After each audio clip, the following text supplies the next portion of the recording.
Friends, welcome back to my channel.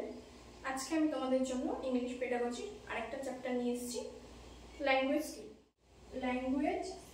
Language skill हलो चारटी। फार्स्टे listening, speaking, reading and writing. चारटे होच्छे लैंगुएज स्किल, जेटाके बला हय LSRW। L for listening, S for speaking, R for reading and W for writing. एगुलो देखो जेरकम सिक्वेंस अनुयायी आछे सेइभाবেই কিন্তু হবে। রিডিংটা আগে হয়ে যাবে না বা লিসেনিংটা পরে হয়ে যাবে না। আগে লিসেনিং হবে, তারপরে স্পিকিং হবে, তারপরে রিডিং হবে, তারপরে রাইটিং হবে। যেরকম সিকোয়েন্স অনুযায়ী এখানে লেখা আছে সেই রকম সিকোয়েন্স অনুযায়ী হবে লিসেনিং, স্পিকিং, রিডিং, রাইটিং। কারণ সবার আগে কি হয়, একজন শোনে, একটা শিশু শুনতে শেখে, আশেপাশে কেউ তাকে গল্প বলে বা আশেপাশে কি বলছে সেটা সে শুনতে শেখে। শোনার পরে তারপরে সে বলতে শেখে। বলতে শেখার পরে সে কথা বলার পরেই তো সে পড়তে পারবে, তারপরে সে রিডিং শেখে এবং সবশেষে সে কি করে, রাইটিং শেখে। তাই এগুলো সিকোয়েন্স অনুযায়ী হবে। আর এখানে আরেকটা জিনিস মনে রাখতে হবে যে এই যে চারটে যে ল্যাঙ্গুয়েজ স্কিল, এগুলো কিন্তু ইন্টিগ্রেটেড ম্যানারে শেখানো হবে। ইন্টিগ্রেটেড ম্যানারে হবে, এগুলো কিন্তু আইসোলেটেড ভাবে হবে না। কারণ একজন যখন বলবে সে নিশ্চয়ই শুধু বলবে না, তার আশেপাশে কি বলছে সেটা তো শুনবে, শুনে তারপরে তো বলবে। তাই এগুলো একটার সাথে একটা কানেক্টেড, আইসোলেটেড ভাবে হবে না, মানে একটা একটা করে স্কিল কিন্তু হবে না, চারটেই একসাথে হবে। তাই এটাকে কি বলা হচ্ছে যে এটা ইন্টিগ্রেটেড ম্যানারে শেখানো হবে। এবার দেখো লিসেনিং আর রিডিং এই দুটোকে রিসেপটিভ স্কিল বলা হয়। রিসেপটিভ লিসেনিং মানে কি, কেউ যখন কারোটা শোনে তখন মানে কি সে তো তার থেকে রিসিভ করছে, তাই সেটাকে বলা হয় রিসেপটিভ স্কিল। একইভাবে রিডিং যখন করে, বইয়ে যা লেখা থাকে বা যেটা সে রিডিং করছে সেখানে যে সমস্ত ইনফরমেশন আছে সেটাকে কি বলা হয়, সেটা থেকে সে রিসিভ করে, তাই সেটা এই দুটোকে বলা হচ্ছে রিসেপটিভ স্কিল। লিসেনিং এন্ড রিডিংকে বলা হচ্ছে রিসেপটিভ স্কিল। সাথে সাথে কি প্যাসিভ স্কিলও বলা হচ্ছে, কারণ এখানে কিন্তু বাচ্চারা অ্যাক্টিভ থাকে না।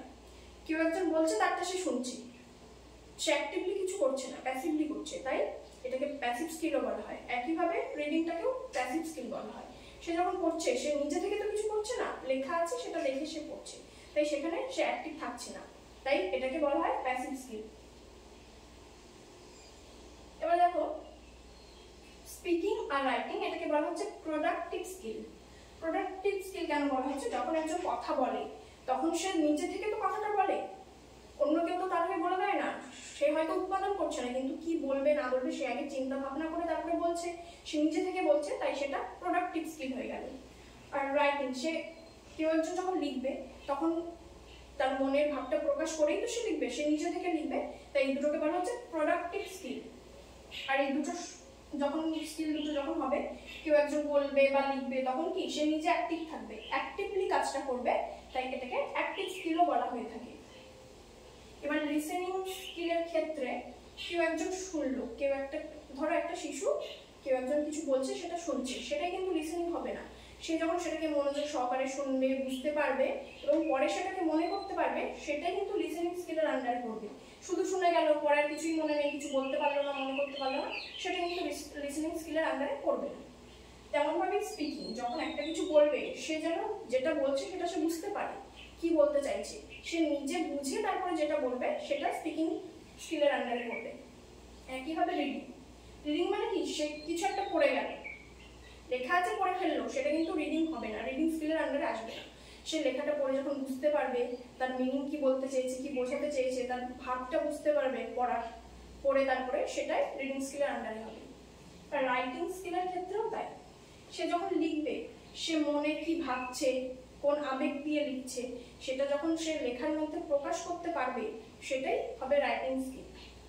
এখানে দেখো আরেকটা important point, listening and speaking স্কিলকে কিন্তু কি বলা হয়, প্রাইমারি স্কিল বলা হয়। এই যে লিসেনিং আর স্পিকিং এই দুটো প্রাইমারি স্কিল, আগে শুনবে তারপরে বলবে, এই দুটোকে বলা হচ্ছে প্রাইমারি স্কিল। আর স্পিকিং অ্যান্ড রাইটিং হচ্ছে রিইনফোর্সমেন্ট। এই স্পিকিং আর রাইটিংটাকে রিইনফোর্সমেন্ট বলা হচ্ছে, ঠিক আছে। তো এইগুলো সবগুলোর আবার ভাগ আছে, এই ভাগগুলো নিয়ে আমি আবার তোমাদেরকে নেক্সট ক্লাসে আলোচনা করবো তোমাদের সাথে।